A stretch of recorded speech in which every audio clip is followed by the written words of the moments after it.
Again, happy Thanksgiving, everybody.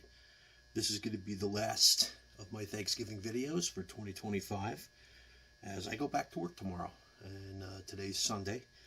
So what we're doing today is we're mounting a Vernier sight onto my Lyman Deerstalker muzzleloader. I'm speaking a little low because my wife is working upstairs. She's working from home today. We got a little bit of snow outside, and she didn't really want to make the drive into the office. So you might hear her talking in the background. But anyway, so I picked up from Dixie muzzleloaders, I picked up this really cool 3-inch Vernier sight. The screw holes are made for the Lyman, and it's meant to go in the back of the barrel tang, where the barrel tang comes up and over the stock, and use this last screw. The problem is that if I mount it there, then I can't co-witness through the sights that I've got this gun sighted in at 50 yards. So that means that at the minimum elevation, we're looking past 50 yards, and I don't want to do that. I want to start the elevation at 50 yards. So instead of mounting it to the 2 screw holes in the tang, I'm going to move this onto the stock. That gives me an advantage in that when I do break the gun down, I don't wash the stock. I clean the stock with a high quality wood oil. It's actually for fretboard for a guitar, but it's a lemon oil and it works really great. So I don't have to worry about disassembling the sight every time I want to clean the gun. So I'm moving it back onto the wood. It's going to make it super easy, and let's go. This is going to be a shorty for today. So what I'm going to do is I'm going to make 2 marks.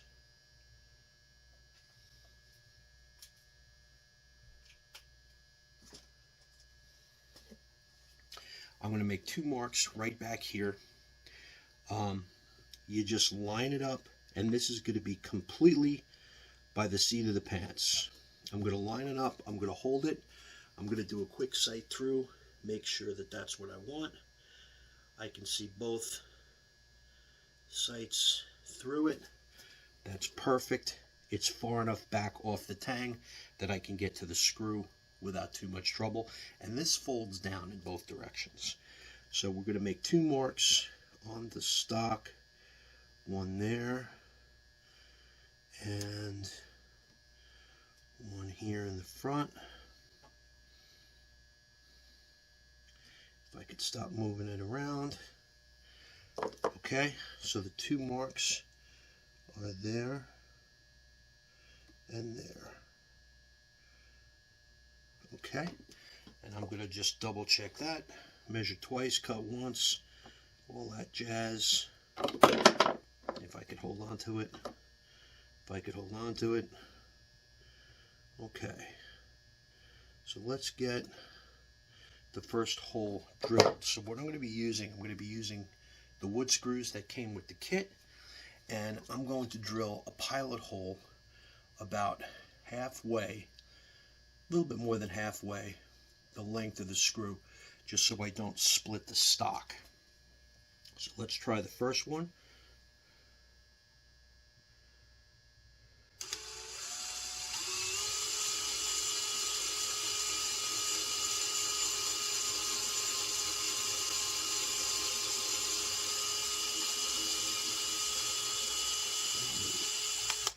Excellent. Nice, super clean. Let's clean up the drill bit.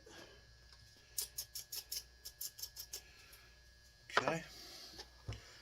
And then before we screw the second one in, let's just double check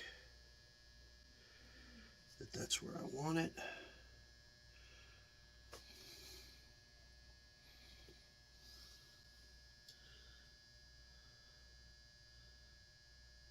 Excellent, that's where I want it. Okay.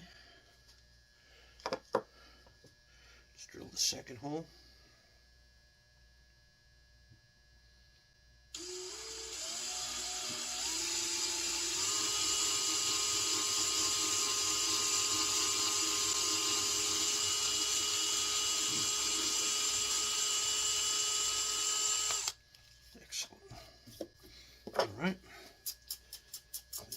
head off. Alright, so now what we're going to do is, so that's a flathead, so we're going to get a fine flathead.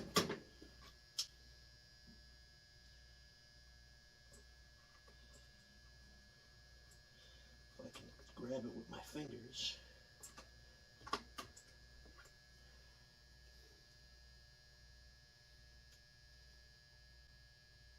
Excellent. Okay, I'm going to get a fine flathead. I'm going to start that in there.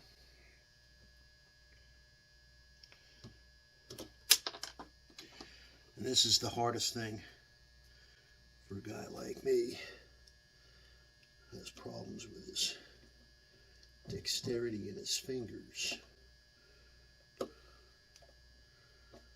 Alright, so there we go. We got that started. Make a couple of threads and back it out again. Okay, so there's the trick. A couple of threads, back it out again. Do the same thing for the other hole. Make sure it's this way when you put the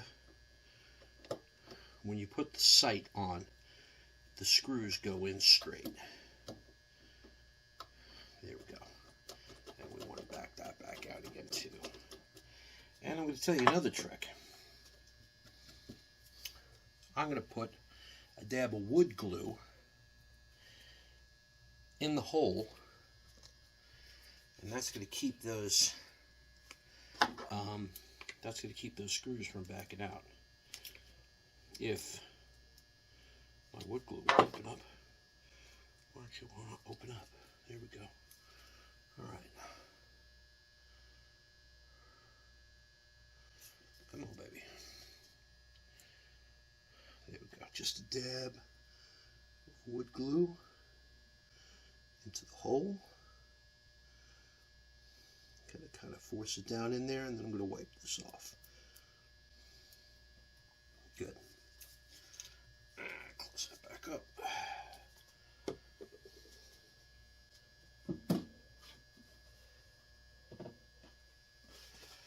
Okay. Wipe that off. Good. And now the glue is down in the hole. Okay. Now the screws aren't going to back out. We'll loosen up. And now we can start to screw pretty much by hand.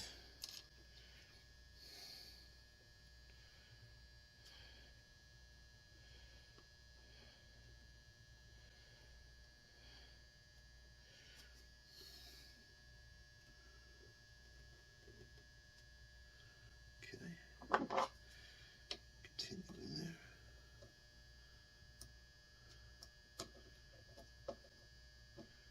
And I grab that. Now, one thing I forgot. There are these small washers that you're supposed to use with the wood screws, and they fit exactly into the little grooves. It's a little washer that's got a little shoulder inside the screw hole, and you want to use those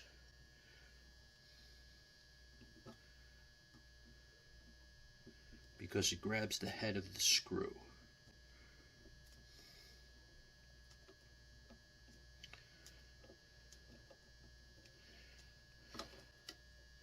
Alright, let's get this one to the bottom of the hole.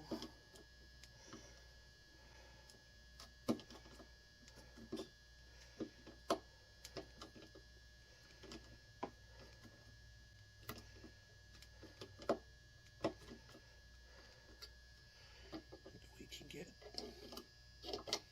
this one back down.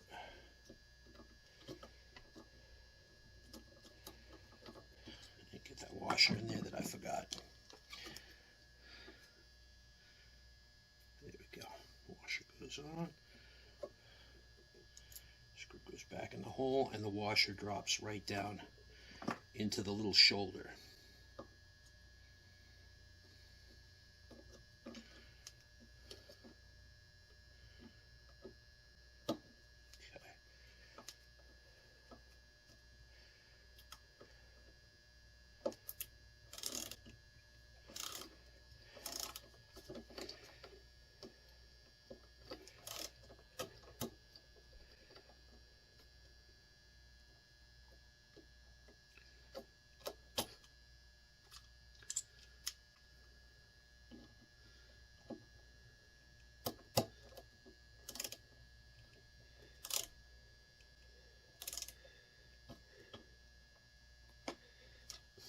this is not the right size screwdriver.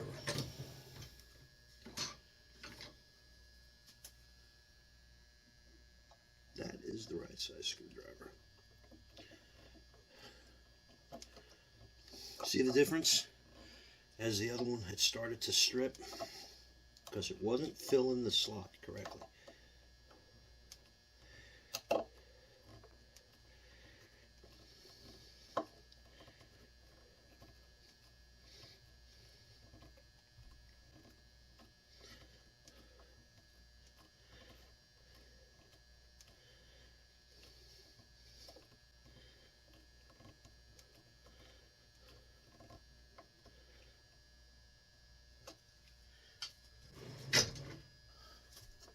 That's the back one. There we go.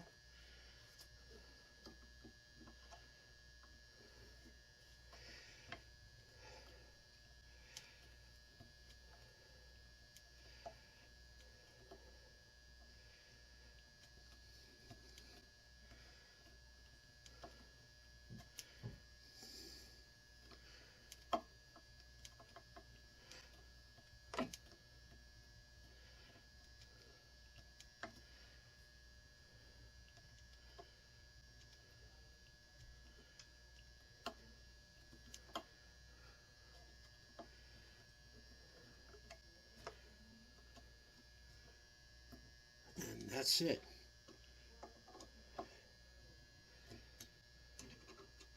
Once those screws bottom out, you're done. The sight sits straight up and down, which is perfect. And now the only thing left is to just take it to the range and mark off the different adjustments on it. So that's a pretty neat addition to the Deerstalker. And let me give you a closer view.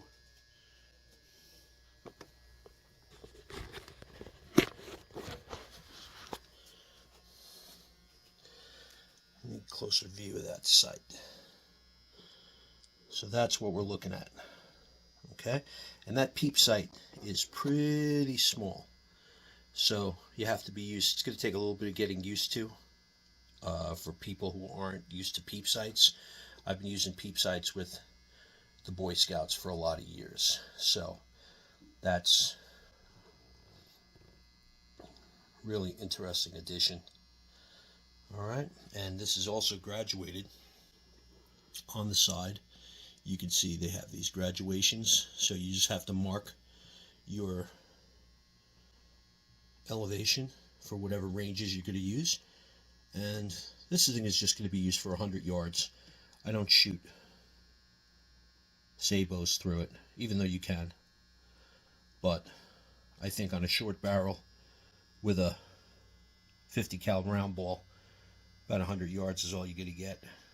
But we'll see.